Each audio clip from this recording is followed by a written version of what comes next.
اب تو بس ایک ہی دھن ہے کہ مدینہ دیکھوں. ان کو اپنی صحت کی کوئی پڑی نہیں.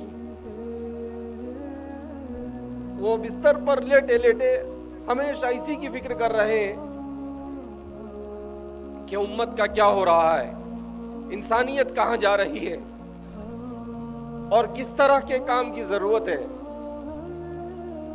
اگر ہم سب اس فکر کو اوڑھ لیں تو یہ ملک دنیا میں سورج بن کر چمک سکتا ہے. اپنے والد آج آئی سی یو میں زیر علاج ہے اور یہ نوجوان عالم دین ماشاءاللہ گاؤں گاؤں بھٹکتے ہوئے امت کو جگا رہا ہے کہ جاگو نوجوانوں, پکڑ لو کتابوں, کامیاب ہو جاؤ. یہ میرے والد کا خواب ہے, یہ میری والد کی آواز ہے. کتابوں کو پکڑ لو, سکولز میں آنے لگو. یہ آواز ہے مولانا غلام بستانوی صاحب کی. آئی سی یو کے بیڈ پر آج صبح 11 بجے فون کر کے اپنے نوجوان بیٹے سے ایک والد پوچھتے ہیں کہ بیٹے آپ پہنچے کہ نہیں پہنچے ہیں. آج کون والد بیمار ہوتے ہیں تو سب ہاسپٹل چلے جاتے ہیں, لیکن یہ نوجوان عالم دین آج ہاسپٹل میں نہیں ہے, یہ آپ کے گاؤں میں ہے, یہ آپ کو جگانے کے لیے آئے ہیں. ایک آپ کے بھائی ہے مولانا اویس صاحب, یہ خدمت میں لگ گئے. 6 مہینے سے دیکھ رہا ہوں جب جب میری نظر مولانا غلام بستانوی صاحب پر گئی ہے سایہ کی طرح خدمت کر رہے ہیں ماشاءاللہ. اور ایک شعر کو چھوڑے ہیں دنیا میں کہ جاؤ علم کو پھیلاؤ. نام میں نے رکھا ہے ادارے کا اشاعت, سپریڈ کرنا ہے. ہاسپٹل میں بیٹھ کر سپریڈ نہیں ہوگا. اشاعت کا مطلب ہے سپریڈ کرنا ہے, پھیلانا ہے. میرا ایک بیٹا میرے ساتھ ہے, چھوٹا بیٹا. آپ بڑے بیٹے ہو, بڑی ذمہ داری ہے آپ کے شولڈرز پر. آپ نے کام کرنا ہے اور یہ کام کر رہے ہیں. والد وہاں زیر علاج, کل شولاپور میں بیان, آج لاتھور ڈسٹرکٹ میں بیان. کہاں کہاں گھوم گھوم کر رہے ہیں. یہ صرف سینے میں درد لے کر گھوم رہے ہیں آپ کی فکر کو لے کر کہ آپ کامیاب ہو جائیں. برادران اسلام اور کسارا بارکنڈا اور اس علاقے کے عثمان آباد اور لاتور کے اس علاقے سے تعلق رکھنے والے تمام کے تمام باشندگان, آپ حضرات تعلیم کے عنوان پر اور تعلیم کی بیداری کے عنوان پر یہاں پر عوام اور خواص سب امنڈ پڑے ہیں اور بڑے شوق اور ذوق کے ساتھ یہاں جمع ہوئے. ہم صبح سے کوشش کر رہے تھے یہاں پہنچنے کی, مگر راستے میں بہت سارے پروگرام ہونے کی وجہ سے ہمیں تاخیر ہوئی, جس پر ہم آپ سے معذرت چاہتے ہیں. اس کے باوجود بھی ہم نے بہت سارے لوگوں سے معذرت کی راستے میں کہ بھائی جس پروگرام کے مقصد سے ہم نکلے ہیں وہ پروگرام ہمارا فوت نہیں ہونا چاہیے, اس لیے ہم آپ سے معذرت چاہتے ہیں. اللہ رب العزت نے عافیت کے ساتھ یہاں پر پہنچایا. یہاں پہنچنے کے بعد اندازہ ہوا کہ کیسے علاقے میں آج سے 10-15 سال پہلے والد صاحب آئے ہوں گے اور انہوں نے کس طریقے سے یہاں پر تعلیم کے اس گلشن کو آباد کرنے کی فکریں کی. اللہ رب العزت ہم سب دعا کرتے ہیں کہ انہیں صحت کاملہ, عاجلہ, مستمرہ, دائمہ و کلیہ نصیب فرمائے. آج صبح بھی 11 بجے مجھے فون آیا اور فون پر ہسپتال میں ہیں, آپ کے ہارٹ میں بھی اینجیوپلاسٹی ہوئی, آپ کو کڈنی کا مسئلہ ہے, مگر مجھے فون کر پوچھتے ہیں کہ تم کسارا بارکنڈا پہنچے یا نہیں پہنچے. تو آپ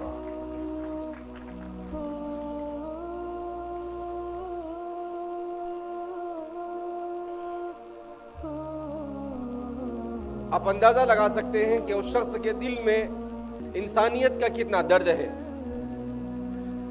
ان کو ایک ہی دھن سوار ہے کہ کس طریقے سے اس ملک کے باشندوں کو تعلیم سے آراستہ کر دیا جائے.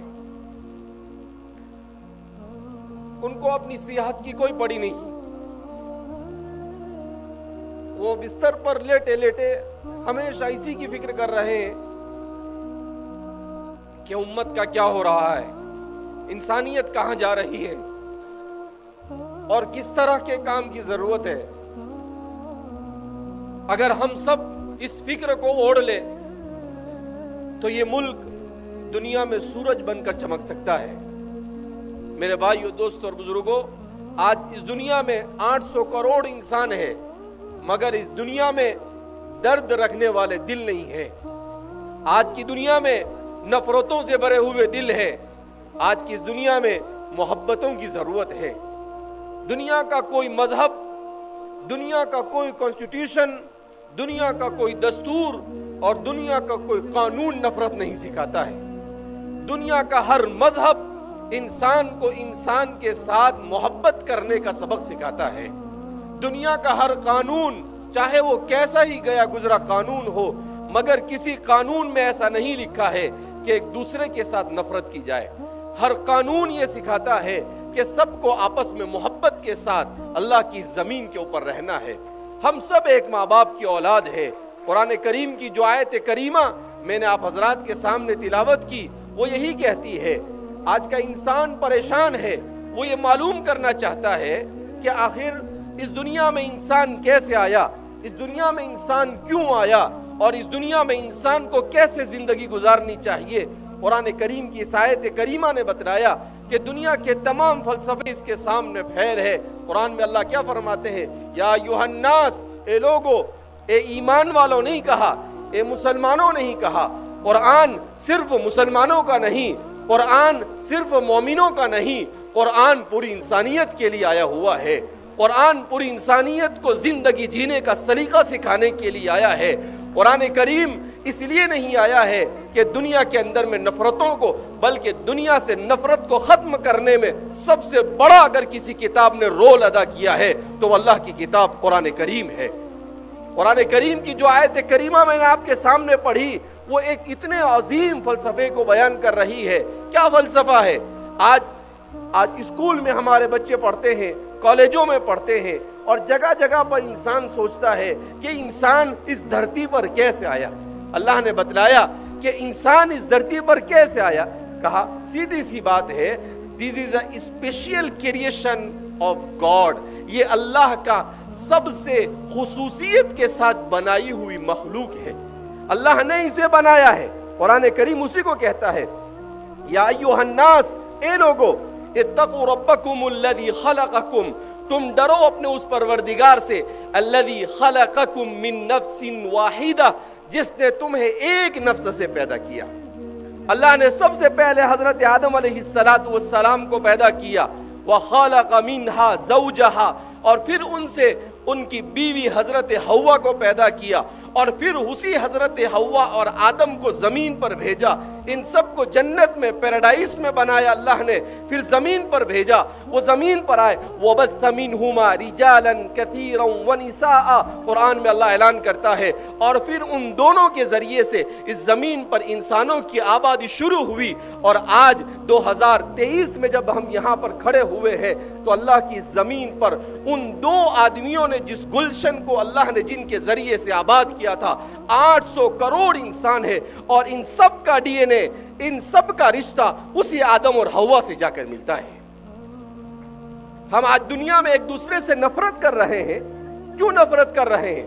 میرا، آپ کا، چاہے وہ مسلمان ہو، چاہے وہ ہندو ہو، چاہے وہ سکھ ہو، چاہے وہ عیسائی ہو، چاہے وہ مرد ہو، چاہے وہ عورت ہو، چاہے وہ کسی خاندان سے تعلق رکھتے ہو، سب کا تعلق ایک ہی ماں باپ سے ہے، اور وہ ہے آدم اور حوا علیہ السلام۔ کیا ایک ماں باپ کی اولاد ہونے کے بعد بھی جھگڑا کر سکتے ہیں؟ کیا ایک ماں باپ کی اولاد ہونے کے بعد بھی آپس میں ایک دوسرے کے خون کے پیاسے ہو سکتے ہیں؟ کیا ایک ماں باپ کی اولاد ہونے کے بعد بھی اس طریقے سے ہم مال کے پیچھے بھاگتے ہیں کہ ہم نہ رشتے کو دیکھتے ہیں، ہم اس طریقے سے دنیا اور منصب کے پیچھے بھاگ رہے ہیں کہ ہمیں انسانیت کی کوئی پڑی نہیں ہے، ہم نے انسانیت کو بھینٹ چڑھا دیا ہے؟ میرے بھائیو، دوستو اور بزرگوں، ضرورت ہے اس دنیا کو محبت کی۔ اس دنیا میں سائنس بھی ہے، دنیا میں ٹیکنالوجی بھی ہے، دنیا میں سب کچھ آ گیا، مگر محبت اس دنیا سے رخصت ہو گئی۔ اگر دنیا میں ساری انسان کی ضرورتیں اور سائنس اور ٹیکنالوجی کہاں سے کہاں انسان کو پہنچا دے، لیکن محبتیں نہیں ہوگی تو یہ دنیا کا سارا کے سارا نظام بیکار ہے۔ کیا کرے گا انسان اس زمین پر رہ کر؟ آپ کے پاس سب کچھ ہے، مگر ایک انسان دوسرے انسان کو دیکھنے کے لیے تیار نہیں۔ ایک انسان دوسرے انسان سے محبت سے بات کرنے کے لیے تیار نہیں۔ رسول اللہ صلی اللہ علیہ وسلم جس دین کو لے کر آئے اس دین میں کیا سکھایا؟ حضور نے فرمایا وَطِلَاقَتُكَ فِي وَجْهِ أَخِيكَ صَدَقَةٌ، اور تیرے اپنے بھائی کو خندہ پیشانی سے ملنا، مسکراتے ہوئے چہرے سے ملنا، یہ بھی صدقہ ہے۔ کیا تعلیم دیا کہ آپ کو کوئی ملے تو آپ اپنا منہ مت پھلائیے، آپ ناراضگی کا اظہار مت کیجئے، آپ اس سے محبت کے ساتھ ملیے۔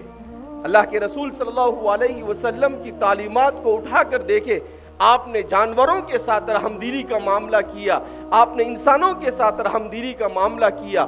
جاہلیت کی وجہ سے جو نفرتوں کی جڑیں زمین میں گھڑی ہوئی تھی اور انسانی معاشرے کو کھوکھلا کرتی جا رہی تھی، جس کے بارے میں ایک مورخ کہتا ہے کادت العرب فی القرن الثالث للمیلاد علی شفا جرف انہار، کہ 6 صدی ہجری میں عرب یہ تباہی کے دہانے پر کھڑے ہوئے تھے۔ ایسے موقع پر محمد عربی صلی اللہ علیہ وسلم آئے اور انہوں نے زندگی جینے کا سلیقہ سکھایا، انہوں نے سکھایا کہ کھانا کھانے کا طریقہ کیا ہو سکتا ہے، انہوں نے سکھایا کہ اچھے معاشرے میں بہترین باپ بننا کیسے ممکن ہو سکتا ہے، ایک اچھی ماں کیسے معاشرے میں وجود میں آ سکتی ہے۔ انہوں نے جاہلیت کو ختم کیا اور انہوں نے دنیا میں تعلیم کو عام کیا، اور اسی تعلیم کی برکت سے آج 8 سال پہلے امریکہ کا ایک جنرل ریٹائر ہونے کے بعد کتاب لکھتا ہے اور اس کتاب کے اندر میں اعتراف کرتا ہے The world without Islam،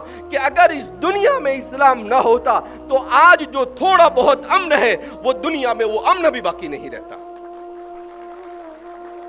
کون کہتا ہے؟ وَشَهِدَ شَاهِدٌ مِّنْ أَهْلِهَا، امریکہ کا ایک جنرل ریٹائر ہونے کے بعد اور اپنی پوری زندگی گزارنے کے بعد وہ اس بات کا اعتراف کرتا ہے کہ اس دنیا کو امن کا سبق اگر کسی نے سکھایا ہے تو وہ اسلام نے سکھایا ہے۔ اس لیے میرے بھائیو، دوستوں اور بزرگوں، اس اسٹیج پر ہر قسم کے لوگ آ کر بیٹھے ہوئے ہیں، مسلمان بھی ہے، ہندو بھی ہے، ہر طرح کے لوگ آ کر بیٹھے ہیں۔ یہ کیا ہے؟ یہ اس ملک کی تہذیب اور اس ملک کا امتیاز ہے۔ اسی کو ہندوستان کہا جاتا ہے، جہاں پر سب مل جل کر کام کرتے ہیں، اسی کا نام ہندوستان ہے۔ ہندوستان اس کا نام نہیں ہے کہ کسی پرٹیکولر کسی ایک مذہب کے ساتھ اسے جوڑ دیا جائے، نہیں، یہ گنگا جمنی تہذیب کا گہوارہ ہے۔ یہ وہ جگہ ہے جہاں پر آج سے نہیں، سب سے پہلے حضرت آدم علیہ السلام کو اللہ نے اتارنے کے لیے ہندوستان کو منتخب کیا۔ ہندوستان کی خوشبو اسی لیے مشہور ہے، کہتے ہیں کہ آدم علیہ السلام کا استقبال کیا ہرنوں نے، آدم علیہ السلام نے اس استقبال میں ان کے پشت پر پھیر دیا ہاتھ تو اللہ نے اس کے اندر خوشبو اور عود کو پیدا کر دیا، اور دنیا میں سب سے زیادہ مقبول اسی خوشبو کو مانا جاتا ہے۔ تو اس لیے میرے بھائیو، دوستوں اور بزرگوں، جب آدم اور حوا کی ہم اولاد ہے اور ان کی سرزمین یہ اسی لیے کہتے ہیں کہ دنیا کا سب سے پہلا دار الانسان، انسانوں کی رہنے کی جگہ اگر کوئی ہے تو وہ ہندوستان ہے۔ کوئی کہتا ہے یورپ کا کوئی فلسفی کھڑا ہوتا ہے اور کہتا ہے کہ سب سے پہلے انسان یہ افریقہ کے اندر میں جنگلوں میں، یہ سب بیوقوف بنا رہے ہیں ہمیں۔ کوئی افریقہ کے جنگلوں میں اور انسان کوئی بندر سے انسان نہیں بنا ہے، اللہ نے پہلے سے اسے انسان بنایا تھا اور وہ انسان بن کر اس زمین کے اوپر آیا ہے۔ وہ نہ افریقہ کے جنگل میں بنا ہے بندر سے انسان، نہ تو یورپ میں جا کر اس نے ترقی کی ہے، بلکہ اللہ رب العزت نے اسے بنا کر اس زمین پر بھیجا ہے۔ اور کیوں بھیجا ہے؟ اسے اسی لیے بھیجا ہے کہ اس ایک خالق اور مالک کی عبادت کی جائے، اسی کی محبت، اسی کی رضامندی کے راستے کو تلاش کیا جائے۔ آپ حضرات اتنے گرمی میں آپ یہاں پر اس طرح سے بیٹھے ہوئے ہیں، بہرحال یہ آپ کے اندر جذبات ہے کہ آپ میں سے ہر ایک یہ چاہتا ہے کہ تعلیم کے اس گلشن کو یہاں پر مزید آباد کیا جائے۔ آپ میں سے ہر ایک یہ چاہتا ہے کہ آپ کا بچہ بہترین انجینئر بنے، آپ میں سے ہر ایک یہ چاہتا ہے کہ آپ کا بچہ بہترین ڈاکٹر بنے، سب کچھ بنے، مگر سب سے پہلے میری اور آپ کی یہ تمنا اور آرزو ہونی چاہیے کہ وہ سب سے پہلے بہترین انسان بنے. کیوں کہ اگر وہ کتنا بھی بڑا ڈاکٹر بن جائے مگر اس کے دل میں انسانیت کا درد نہیں، اس کی وہ ڈاکٹری کسی کام کی نہیں، اس کی انجینئری کسی کام کی نہیں. یہ سب کچھ اس وقت کام آئے گا جب اس کے دل میں درد ہوگا. ہمارا مشن اور ویژن یہی ہے کہ ہم دنیا میں ایسے ڈاکٹر دینا چاہتے ہیں جو ہمدردی اور انسانیت کو اپنے دل کے اندر لیے ہوئے ہو. ایسے انجینئر دینا چاہتے ہیں جو ہمدردی کے ساتھ، غریبوں کے ساتھ ہمدردی، اپنوں کے ساتھ ہمدردی، غیروں کو اپنے گلے سے ملانا، اس جذبے کے ساتھ جو معاشرے کے اندر آئے. اور آج معاشرے کو ایسے ہی لیڈروں کی ضرورت ہے. آج معاشرے کو اسی قسم کی انسانوں کی ضرورت ہے جو توڑ نہیں جوڑ پیدا کرے. معاشرے کو جوڑنے والے چاہیے. توڑنے والے تو بہت آسانی سے مل جاتے ہیں اور توڑنے کے لیے محنت نہیں کرنی پڑتی ہے. مگر تعجب ہے 21ویں صدی کا ترقی یافتہ انسان توڑنے کے لیے جتنی محنت کر رہا ہے کبھی جوڑنے کے لیے اس نے اتنی محنت نہیں کی. اس نے میڈیا کو استعمال کیا توڑنے کے لیے، اس نے پالیٹکس کو استعمال کیا توڑنے کے لیے، اس نے ہر چیز کو استعمال کیا توڑنے کے لیے. اگر اسے وہ جوڑنے کے لیے استعمال کرتا تو اس ملک کا نقشہ وہ ہوتا کہ شاید آج 21ویں صدی میں ہندوستان آگے ہوتا اور امریکہ یہ ہمارا مقتدی اور ہمارے پیچھے ہوتا.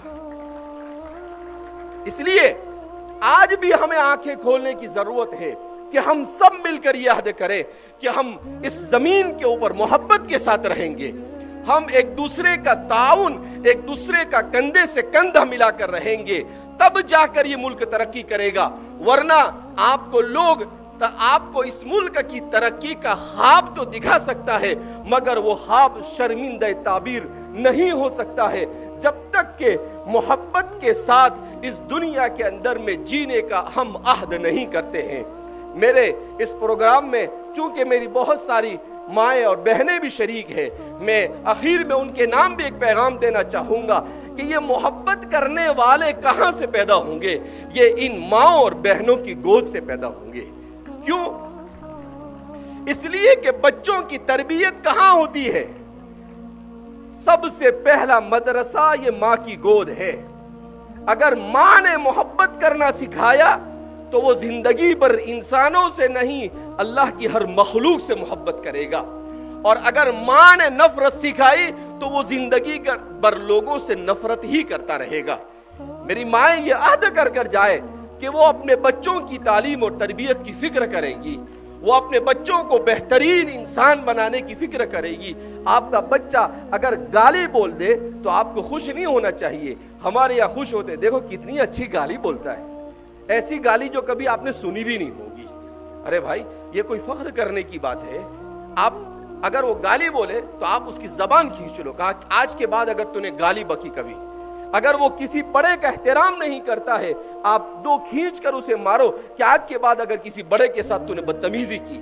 اگر اس طرح سے ہم اپنے مائیں اور بہنیں اور باپ اپنے گھروں کے اندر میں اپنی اولاد کی بچپن سے تربیت کرے گا کہ بڑوں کا احترام کیا جائے، ان کا رسپیکٹ کیا جائے، چھوٹوں کے ساتھ شفقت کی جائے، صاف صفائی کے ساتھ زندگی گزاری جائے، ایک دوسرے کے ساتھ محبت کی جائے، تو میں نہیں سمجھتا ہوں کہ آئندہ آنے والی نسل یہ نفرتوں والی ہوگی، بلکہ وہ صرف اور صرف محبت کا چراغ لے کر گھر گھر پھرنے والی ہوگی.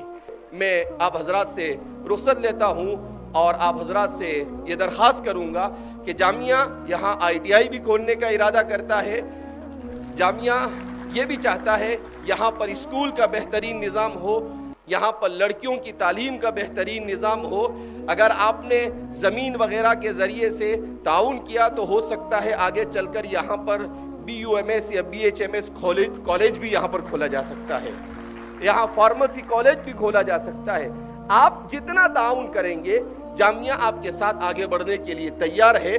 اللہ رب العزت ہم سب کو اس ملک کو خوبصورت بنانے میں ایک دوسرے کا ہاتھ بٹانے کی توفیق مرحمت فرمائے. اللہ ہم سب سے راضی ہو جائے، ایسے اعمال کی توفیق مرحمت فرمائے. اس پروگرام کے لیے ناظم ہمارے کسارا بارکنڈا مدرسے کے ناظم اور یہاں کے امیر صاحب اور جتنے بھی احباب ہندو مسلم بھائیوں نے محنتیں کی ہے اور قربانیاں دی ہے، میں دل کی گہرائیوں سے اپنی طرف سے اور میرے اپنے والد صاحب کی طرف سے ان کا شکریہ ادا کرتا ہوں۔ اللہ رب العزت ہم سب کے یہاں پر جمع ہونے کو قبول فرمائے، اور اللہ رب العزت اس جمع ہونے کو یہاں کے ترقی اور یہاں میں تعلیمی اور یہاں پر تہذیبی ہر اعتبار سے ترقی وجود میں آئے، ایسے اسباب مہیا فرمائے۔ وآخر دعوانا الحمدللہ رب العالمین۔